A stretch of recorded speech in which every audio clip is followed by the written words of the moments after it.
ಕೇವಲ 2 ಸಾಮಗ್ರಿನ ಬಳಸ್ಕೊಂಡು ಒಂದು ಹೆಲ್ದಿಯಾಗಿರುವಂತಹ ಸಲಾಡ್ ರೆಸಿಪಿ ಯಾವ ರೀತಿ ಮಾಡೋದು ಅಂತ ತೋರಿಸ್ತೀನಿ ಬನ್ನಿ.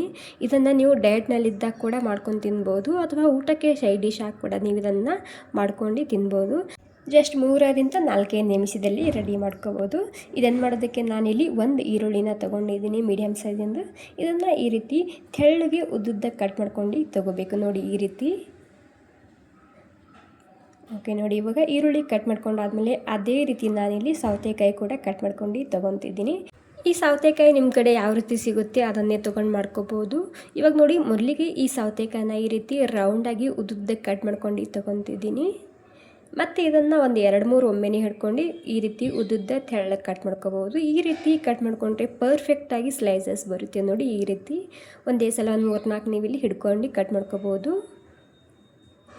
ಓಕೆ ನೋಡಿ, ಇವಾಗ ಎಲ್ಲನೂ ಇದೇ ರೀತಿ ತೆಳ್ಳಗೆ ಉದ್ದುದ್ದಕ್ಕೆ ಕಟ್ ಮಾಡ್ಕೊಂಡು ತೊಗೊಂಡಿದ್ದೀನಿ. ನೋಡಿ, ಮೊದಲಿಗೆ ಇದನ್ನು ಉದ್ದ ಸ್ವಲ್ಪ ತೆಳ್ಳಗೆ ಕಟ್ ಮಾಡ್ಕೊಂಡು ತೊಗೋಬೇಕು. ನಂತರ ಈ ರೀತಿ ಸ್ಲೈಸಸ್ನಲ್ಲಿ ಕಟ್ ಮಾಡ್ಕೊಂಡು ತೊಗೋಬೇಕು. ತುಂಬ ಹೆಲ್ದಿಯಾಗಿರುತ್ತೆ, ಅಷ್ಟೇ ಸಿಂಪಲ್ಲಾಗಿ ಮಾಡುವಂತಹ ರೆಸಿಪಿ ಕೂಡ ಹೌದು ಇದು. ಒಂದು ಸಲ ಟ್ರೈ ಮಾಡಿ ನೋಡ್ಬೋದು. ಊಟಕ್ಕೆ ಸೈಡ್ ಡಿಶ್ ಆಗಿ ತಿಂದರೆ ಸೂಪರಾಗಿರುತ್ತೆ ಈ ರೆಸಿಪಿ. ಇವಾಗ ನೋಡಿ, ಸೌತೆಕಾಯಿ ನಾನು ಈ ರೀತಿ ಕಟ್ ಮಾಡ್ಕೊಂಡು ಇಲ್ಲಿ ಮಿಕ್ಸಿಂಗ್ ಬೌಲ್ನಲ್ಲಿ ಸೇರಿಸ್ತಿದ್ದೀನಿ. ಅದ್ರ ಜೊತೆಗೆ ನಾನಿಲ್ಲಿ ಅದೇ ರೀತಿ ಕಟ್ ಮಾಡ್ಕೊಂಡು ಕ್ಯಾಬೇಜ್ ಹಾಕ್ತಿದ್ದೀನಿ, ಅಂದರೆ ಪತ್ತಾಗೋಬಿ ಕೂಡ ನಾನಿಲ್ಲಿ ಹಾಕ್ಕೊಂಡಿನಿ. ನಿಮಗೆ ಪತ್ತಾಗೋಬಿ ಇಷ್ಟ ಇಲ್ಲ ಅಂದರೆ ಸ್ಕಿಪ್ ಕೂಡ ಮಾಡ್ಬೋದು. ರುಚಿಗೆ ಬೇಕಾದಷ್ಟು ಉಪ್ಪು, ಹಾಗೆ ಪೆಪ್ಪರ್ ಪೌಡರ್ ಹಾಕ್ಕೊಂಡಿನಿ ಒಂದು ಸ್ವಲ್ಪ, ಹಾಗೆ ಬಿಳಿ ಎಳ್ಳು ಹಾಕ್ತಿದ್ದೀನಿ ಒಂದು 2 ಚಮಚ, ಮತ್ತು 1 ಚಮಚ ರೆಡ್ ಚಿಲ್ಲಿ ಸಾಸ್ ಹಾಕ್ತಿದ್ದೀನಿ ಖಾರಕ್ಕೋಸ್ಕರ. ಅದ್ರ ಜೊತೆಗೆ ಸ್ವಲ್ಪ ಅಂದರೆ ಒಂದು ಅರ್ಧ ಚಮಚ ಆಗುವಷ್ಟು ನಾನಿಲ್ಲಿ ರೆಡ್ ಖಾರದ ಪುಡಿ ಹಾಕ್ಕೊಂಡಿನಿ. ಹಾಗೆ ಒಂದು ಸ್ವಲ್ಪನೇ ಫ್ರೆಶ್ ಆಗಿರುವಂತಹ ಕೊತ್ತಂಬರಿ ಸೊಪ್ಪು ಹಾಕ್ತಿದ್ದೀನಿ ಸಣ್ಣದಾಗಿ ಕಟ್ ಮಾಡ್ಕೊಂಡು. ಇವಾಗ ಏನಿಲ್ಲ, ನೀಟಾಗಿ ಇದನ್ನು ಕೈಲಿಂದನೇ ಮಿಕ್ಸ್ ಮಾಡ್ಕೊಂಡು ತೊಗೋಬೇಕು.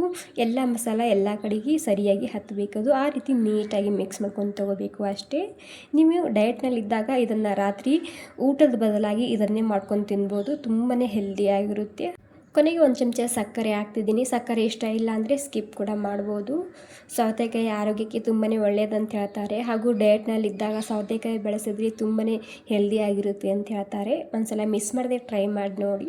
ಹಾಗೆ ತಿನ್ಬೋದು, ಇಲ್ಲ ಅಂದರೆ ನೀವು ಇದನ್ನು ಅನ್ನ ಸಾಂಬಾರು ಜೊತೆಗೆ ಸೈಡಿನಲ್ಲಿ ಹಾಕ್ಕೊಂಡು ತಿನ್ಬೋದು, ಅಥವಾ ಊಟಕ್ಕೆ ಸೈಡ್ನಲ್ಲಿ ಹಾಕ್ಕೊಂಡು ತಿನ್ಬೋದು. ಅಥವಾ ನಿಮಗೆ ಹಾಗೆ ತಿನ್ನೋಕೆ ಇಷ್ಟ ಇಲ್ಲ ಅಂದರೆ ನೀವೇನು ಮಾಡಿ, ಇದಕ್ಕೆ ಗಟ್ಟಿಯಾಗಿರುವಂತಹ ಮೊಸರು ಕೂಡ ಹಾಕ್ಕೊಂಡು ತಿನ್ಬೋದು. ಸೂಪರಾಗಿರುತ್ತೆ ಟೇಸ್ಟು. ಓಕೆ, ಈ ಸಿಂಪಲ್ ಹೆಲ್ದಿ ರೆಸಿಪಿ ನಿಮಗೆ ಸ್ವಲ್ಪನಾದರೂ ಇಷ್ಟ ಆಗಿದ್ರೆ ಒಂದು ಲೈಕ್ ಮಾಡಿ. ನಾನಂತೂ ಊಟಕ್ಕೆ ಇದು ಹಾಗೇ ಸೈಡ್ ಡಿಶ್ ಆಗಿ ಎಲ್ಲರಿಗೂ ಕೊಡ್ತೀನಿ. ತುಂಬಾ ಇಷ್ಟಪಟ್ಟು ತಿಂತಾರೆ, ಮಕ್ಕಳು ಕೂಡ ತುಂಬ ಇಷ್ಟ ಆಗುತ್ತೆ ಈ ರೆಸಿಪಿ. ಮಿಸ್ ಮಾಡದೆ ಟ್ರೈ ಮಾಡಿ ನೋಡಿ. ಈ ಸಿಂಪಲ್ ರೆಸಿಪಿ ಇಷ್ಟ ಆಗಿದೆ ಅನ್ಕೋತೀನಿ. ಆಗಿದ್ರೆ ಒಂದು ಲೈಕ್ ಮಾಡಿ. ಥ್ಯಾಂಕ್ ಯು ಸೊ ಮಚ್ ಎಲ್ರಿಗೂ.